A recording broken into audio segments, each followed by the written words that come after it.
Matter क्या है and what is matter and characteristic of matter, matter की characteristic क्या होती है, कंपोजिशन ऑफ मैटर्स के बारे में डिस्कस करेंगे, एकदम बेसिक से डिस्कस करेंगे, एकदम हाई लेवल तक का मैं कंसेप्ट दूंगा, एकदम डीपली से अंदर एकदम कॉन्सेंट्रेट एक छोटे से पॉइंट से लेकर के एक ऊपर लेवल तक का मैं आज डिस्कस करूंगा। एक छोटा टॉपिक लेकर के आया हूँ आपका मैटर। ठीक है, तो चलिए मैं मैटर के बारे में बात करते हैं हम लोग। क्या होता है, फर्स्ट ऑफ ऑल क्वेश्चन आता है what is matter.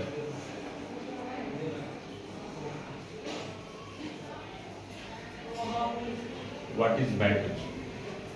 Actually matter बोला है, मैटर जो वर्ड है ना, ये मैटर वर्ड ये ऐसे हम लोग डेली लाइफ में बोलते हैं तो एक मैटर यूज करते हैं हम लोग, जैसे कि कहीं पे झगड़ा वगैरह हो गया किसी का किसी से, तो वहाँ पे कोई जा करके हम पूछे क्या है, क्या मैटर है, क्या मैटर हुआ यहाँ पे, क्या बात है, तो वो एक मैटर अलग हो गया। बट यहाँ पे हम लोग साइंस की लैंग्वेज में मैटर का अलग मीनिंग होता है। ठीक है, मैटर क्या होता है साइंस के लैंग्वेज में, उस चीज़ के बारे में जानेंगे। तो आइए मैं बता रहा हूँ कि व्हाट इज मैटर।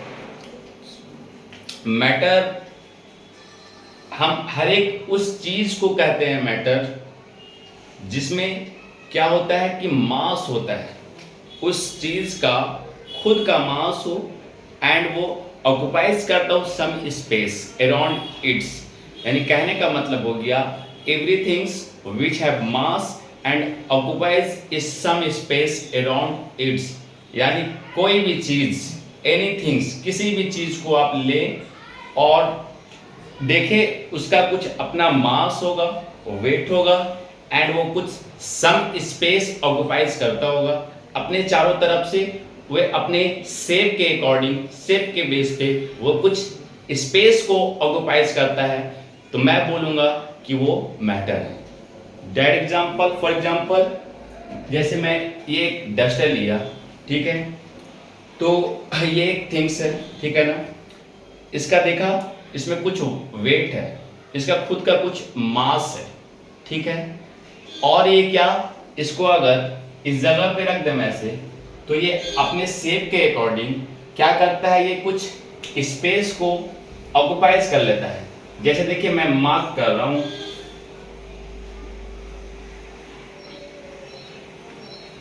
देखिए ये अपने शेप के अकॉर्डिंग इतने जगह को क्या कर लिया, ऑक्युपाइज कर लिया, ठीक है, और इसमें मास भी है, मास मतलब इसका वेट भी है, इसका कुछ वजन है, इसलिए हम इसको क्या बोले कि मैटर बोल दिया। तो हमारे आसपास के, हमारे अराउंडिंग जो कुछ भी हम देखते हैं अपने आसपास, वे सारे चीज मैटर हैं जिनमें क्या होता है, खुद का उनका मास होता है एंड वो सम स्पेस को ऑक्युपाइज करते हैं, दैट इज कॉल्ड मैटर, तो वो मैटर कहलाते हैं। समझ में आ गया कि हमारे आसपास में बहुत कुछ दिख रहा है, हमारे आसपास में ये देखिए टेबल, चेयर, समझ में आ गई बात, ये क्या बोलते हैं, पेंसिल, पेंसिल का बॉक्स, ये कॉपी, ईट, स्टोन, ठीक है, वाटर, ठीक है, ये आप क्या बोलते हैं, गैसेज और आइस, ठीक है, ये एनीथिंग्स which have mass and occupy the space that is called matter। आप लोग समझ चुके होंगे कि मैटर क्या होता है। सो कोई भी चीज जिसमें मास हो और वो जगह को ऑक्युपाइज करता हो तो उसको क्या बोलेंगे कि वो मैटर है। यहां तक कि एक एनिमल भी मैटर है। फॉर एग्जाम्पल हम लोग भी एक एनिमल के कैटेगरी में आते हैं, तो हम लोग के पास भी क्या है कि मास हम लोग के अंदर में, ठीक है ना, खुद का वेट है एंड हम लोग भी क्या करते हैं, अपने शेप के अकॉर्डिंग कुछ जगह को ऑक्युपाइज करते हैं, that is called we are also a क्या, मैटर। ठीक है, तो समझ में आ गया हो गया कि मैटर क्या है। चलिए अब आते हैं, बात करते हैं हम लोग कंपोजिशन ऑफ मैटर। मैं इसका डिफिनेशन अगर लिखना चाहते हैं तो लिख सकते हैं everything's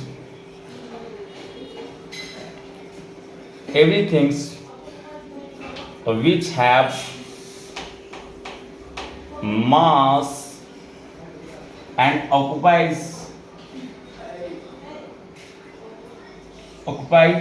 some space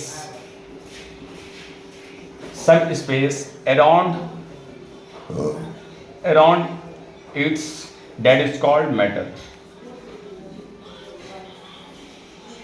That is called matter. Matter. अब आती है बात कंपोजिशन ऑफ मैटर के बारे में।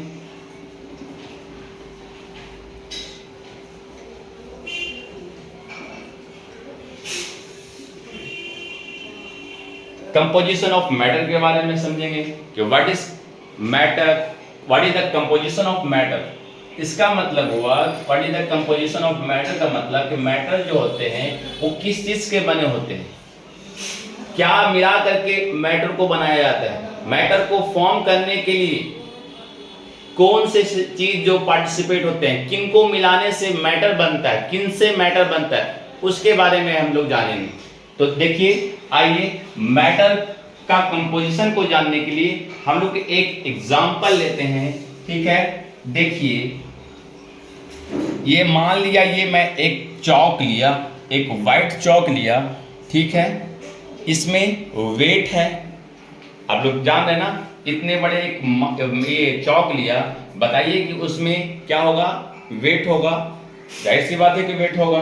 ठीक है, उसको कहीं भी रखिए तो वो अपने शेप के अकॉर्डिंग क्या करता है, कुछ जगह को ऑक्युपाइज करेगा।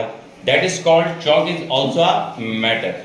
ठीक है, चलिए हम इसी को एग्जांपल लेकर के समझेंगे हम लोग कंपोजिशन ऑफ मैटर के बारे में कि मैटर जो है वो किस चीज से बना होता है। ये इतने बड़े चौक लिया मैंने, इसको क्या किया, इसको हम तोड़ दिया, ब्रेक डाउन किया मैंने। क्या किया, ब्रेक डाउन किया। जब ब्रेक डाउन किया तो ये इतने बड़े साइज का था, अब ये हो गया इतना बड़ा। ठीक है, और इसको तोड़ा, ये हो गया इतना बड़ा, और इसको तोड़ा, फिर से तोड़ा, इसको इतना बड़ा हुआ, और तोड़ा इतना बड़ा हो गया, और तोड़ा इतनी छोटा सा हो गया, फिर से तोड़े इसको इतना बड़ा हुआ, फिर से तोड़े इतना बड़ा हो गया, फिर से तोड़े इतना बड़ा हो गया। लास्ट में एक ऐसे स्टेज पे हम लोग पहुँचे, इस इतने बड़े चौक को मैंने तोड़ते गए तोड़ते गए तोड़ते गए, एक ऐसा स्टेज आया जहाँ पे ये एक इतना छोटा पार्टिकल्स हो गया ये कि इसको और तोड़ना, एक और इनको आगे फर्दर स्मॉलेस्ट पार्टिकल्स में तोड़ना पॉसिबल नहीं हो पाया, यानी और उसको तोड़ा नहीं जा सकता है।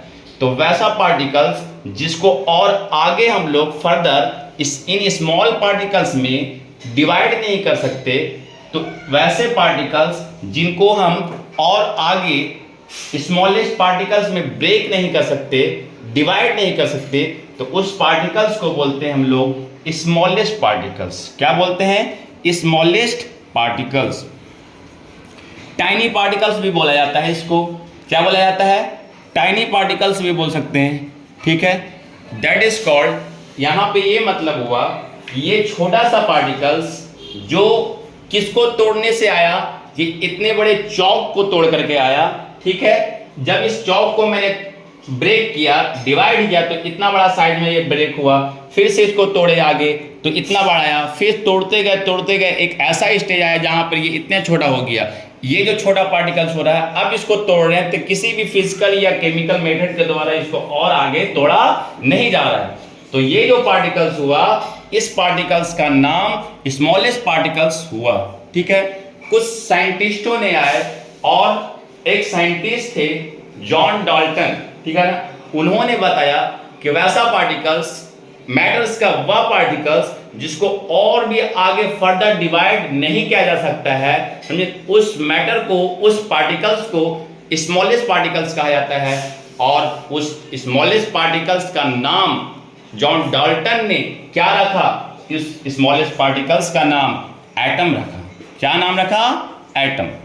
ठीक है, यानी कंक्लूजन ये निकला कि ये स्मॉलेस्ट पार्टिकल्स, ठीक है ना, ये किससे बना है, इस पार्टिकल्स से, और इस ये दोनों मिला तो फिर ये पार्टिकल्स बना, फिर ये सारे मिले तो ये बना, फिर ये सारे मिले तो ये बना, फिर ये सारे मिले तो ये बना, फिर मिला तो ये बना, वो सारे मिला तो ये बना, फिर इन सारे को मिला करके ये इतना बड़ा एक मैटर बन गया। समझ में आ रही है बात, यानी कहने का मतलब मेरा हुआ ये जो स्मॉलेस्ट पार्टिकल्स हुआ, इसी स्मॉलेस्ट पार्टिकल्स का साइंटिस्ट जॉन डाल्टन ने एटम नाम रखा। यानी ये स्मॉलेस्ट पार्टिकल्स एटम, और यही स्मॉलेस्ट पार्टिकल्स एक से ज़्यादा नंबर में मिले तो ये इतना बड़ा हुआ, और फिर ये मिले तो ये इतना बड़ा हो गया, यानी कि ये एटम हुआ। एटम मिल करके एक दूसरा एटम का कंपोजिशन एक ग्रुप ऑफ एटम बना। फिर जब ग्रुप ऑफ एटम मिला तो फिर से वो एक बड़ा साइज का बन गया, वो भी ग्रुप ऑफ एटम हुआ। फिर ये मिला, ये सारे मिले तो इतना बड़ा हुआ, यानी ये भी ग्रुप ऑफ एटम हुआ। यानी कि ये पूरा चौक जो है ना हमारा, ये पूरा किससे बना? स्मॉलेस्ट पार्टिकल से बना। और हम लोग इस स्मॉलेस्ट पार्टिकल्स का नाम क्या रखे हैं? एटम रखे हैं। यानी ये कंक्लूजन ये निकल रहा है मेरा कि जितना बड़ा ये चौक है वो पूरा किससे बना है? स्मॉलेस्ट पार्टिकल से, और उस स्मॉलेस्ट पार्टिकल्स का नाम एटम है। रिजल्टेंट ये हुआ कि ये चौक किससे बना हुआ है? एटम से बना हुआ है। किससे बना हुआ है? एटम से बना हुआ है। तो हम लोग को ये समझ में आ गया कि दुनिया की कोई भी चीज किससे बनी होती है? तो स्मॉलेस्ट पार्टिकल्स से बनी होती है। और उस स्मॉलेस्ट पार्टिकल्स का नाम एक साइंटिस्ट जॉन डाल्टन ने क्या बताया? एटम बताया। क्या बताया? एटम। यानी कि कोई भी एनीथिंग्स, कोई भी ऐसी थिंग्स जो किससे बना है? स्मॉलेस्ट पार्टिकल्स से बना हुआ है। और उस स्मॉलेस्ट पार्टिकल्स का नाम क्या रखा? तो एटम नाम रखा। यानी हर एक वो चीज जिसमें मास होता है और वो जगह को ऑक्युपाइज करता है, वो सारा मैटर कहलाया। और हर एक वो मैटर किससे बना है? तो एटम से बना है। ये आपको समझ में आ गया होगा कि मैटर क्या होता है और कंपोजिशन ऑफ मैटर क्या है। ये भी समझ में आ गया कि मैटर जो होते हैं स्मॉलेस्ट पार्टिकल से बने होते हैं, स्मॉलेस्ट पार्टिकल से बने होते हैं। ठीक है। और उस स्मॉलेस्ट पार्टिकल्स का नाम क्या रखा? एटम नाम रखा। ठीक है। इसी तरह से अब लोग जानेंगे कि ये जो मैटर जो होता है, ये जो एटम जो है, यानी कि स्मॉलेस्ट पार्टिकल्स जो है आपका, ये बोल रहे हैं कि स्मॉलेस्ट पार्टिकल्स है, तो आखिर ये कितना स्मॉलेस्ट पार्टिकल्स होता है? कितना छोटा होता है ये? ठीक है। कितना छोटा ये पार्टिकल्स होता है? कैसे हम इसको प्रूफ कर सकते हैं कि ये स्मॉलेस्ट पार्टिकल्स होता है? फॉर एग्जांपल, इसके लिए हम लोग क्या कर सकते हैं? एक एक्टिविटी करते हैं। एक कंटेनर लेते हैं, एक कंटेनर में हम वाटर लेते हैं। एक कंटेनर में क्या लेते हैं? वाटर लेते हैं। और इस वाटर में एक सब्सटेंस लेते हैं हम लोग, potassium permanganate. Potassium permanganate KMnO4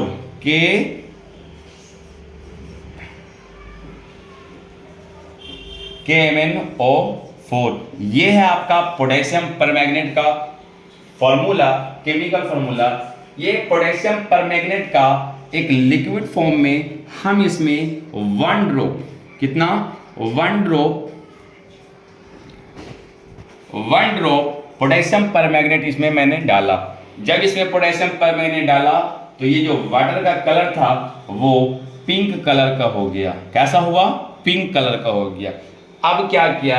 इसके लिए एक और फिर मैं कंटेनर लेता हूं, 100 ml का ही कंटेनर। ये भी 100 ml का कंटेनर है। यहां भी एक मैं फिर से एक 100 ml का कंटेनर लेता हूं और 90 ml इसमें वाटर लूंगा। कितना ml? 90 ml वाटर लिया। और इस 90 ml वाटर में ये जो पहले हम लोग का जो मिक्सचर, जो सॉल्यूशन जो मेरा तैयार हुआ, वाटर में हम लोग क्या डाले थे? 1 ड्रॉप पोटेशियम परमैंगनेट। अब इसी मिक्सचर से, इस सॉल्यूशन से 10 ml हम निकालेंगे और 10 ml निकाल करके इसमें हम डाल दिया। यानी ये 10 ml डाला तो 100 ml हो गया। जब इसमें डाला, इस 90 ml वाटर में 10 ml ये solution, potassium permanganate and water वाला सॉल्यूशन जब इसमें डाला तो देखा क्या ऑब्जर्वेशन क्या हुआ? कि ऑब्जर्वेशन ये हुआ कि ये लिक्विड का, इस लिक्विड का भी कलर अभी भी कैसा है? पिंक है। ठीक है। अब क्या किए? फिर से एक हम लोग 100 ml का फिर से एक हम लोग कंटेनर लिया और इसमें 90 ml फिर से वाटर हम लोग क्या किए? इसमें फिल किया।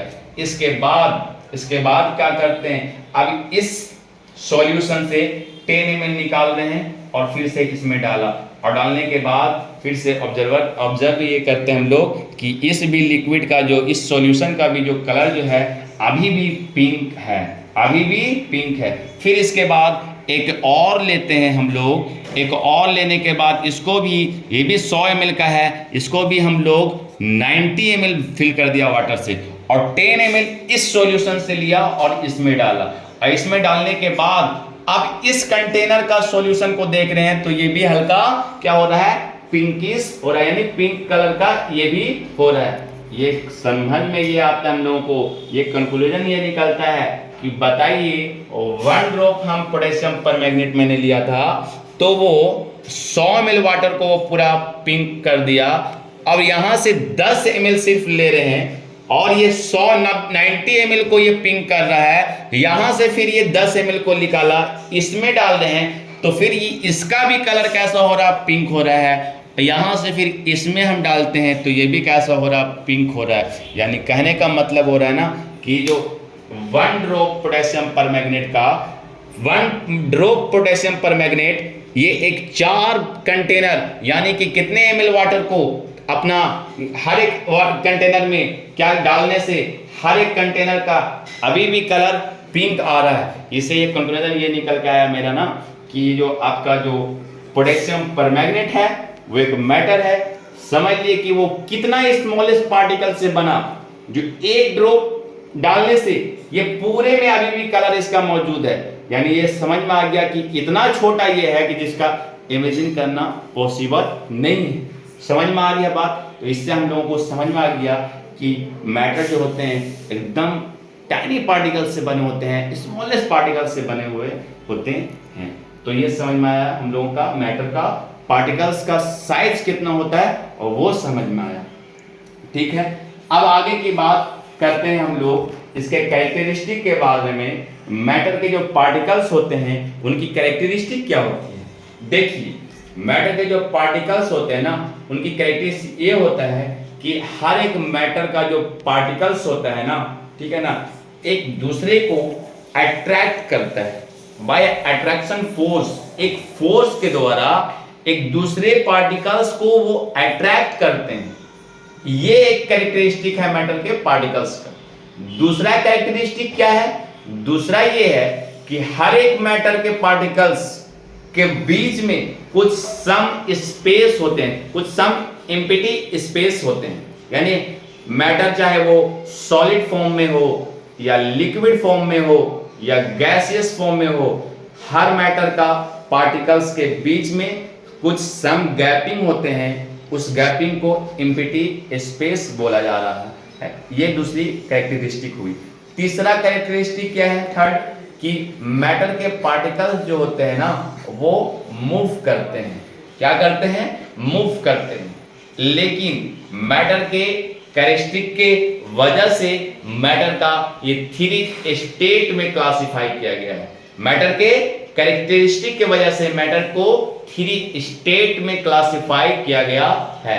वो 3 स्टेट आपका सॉलिड, सेकेंड लिक्विड और थर्ड है गैस। ये जो मैंने कैरेक्टरिस्टिक बताया कि मैटर के 3 कैरेक्टरिस्टिक, कि मैटर जो होते हैं ना, मैटर के पार्टिकल्स के बीच में अट्रैक्शन फोर्स होता है, एक फोर्स वर्क करता है। उस फोर्स को इंटरमॉलिक्यूलर ऑफ अट्रैक्शन बोलते हैं।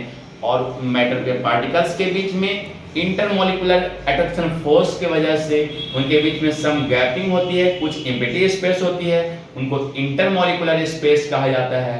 और क्या होता है कि उन्हीं के वजह से मैटर के पार्टिकल्स मूव करते हैं। ठीक है ना?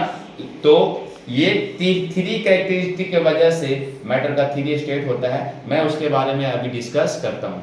थोड़ा सा स्टॉप कर दो, स्टार्ट। ये चलिए अभी हम लोग पढ़ेंगे। ये तो आप नोट्स कर लीजिएगा। ये मैटर का डेफिनेशन हुआ, मैंने बताया कि we things which have mass and occupy some space around its that is called matter. ठीक है। कंपोजिशन ऑफ मैटर के बारे में मैंने बताया कि मैटर किस चीज से बने होते हैं। तो वो क्या हुआ, उसका आंसर ये हुआ कि मैटर जो होते हैं ना एक स्मॉलेस्ट पार्टिकल से बने होते हैं। समझ में आ रही है बात ना? और उस स्मॉलेस्ट पार्टिकल्स का नाम क्या रखा साइंटिस्टों ने? तो उसका नाम एटम रखा। यानी कैलकुलेटर ये निकला कि हर एक वो मैटर Next playlist. Subscribe.